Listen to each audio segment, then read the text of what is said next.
Նա ասում է, ես եմ հարությունը, կյանքը, ինձ հավատացողը թեև մեռնի էլ կապրի։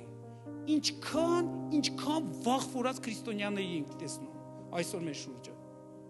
Ինչքան վախ որած, որ չին կարողանում մահվան երեսին կանգնեն ու ասեն, ետինս գնա Հիսուսի անունով։ Գիտեք, վախ որած, ես մի ցավ եկա, վայ մեռնելու եմ, ես մի բանը, վայ մեռնելու եմ։ Թանկագիներ, դուք պետք է իմանաք ով եք դու, ում հետ գործ ունեք, եթե մենք սեզ չելանք, մենք ոնց կարանք ես մեռած աշխարհին փրկենք։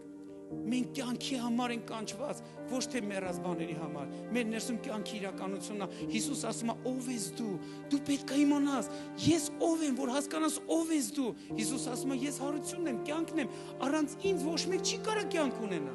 Ու դու այս գիտակցությամբ պետք է ապրես։ Այս գիտակցությունը չպետք է թողես վերջի վարիանտ, այսինքն վերջի պահին, կան իմ համար ապրեմ ոնց ուզում եմ, հետո վերջի պահին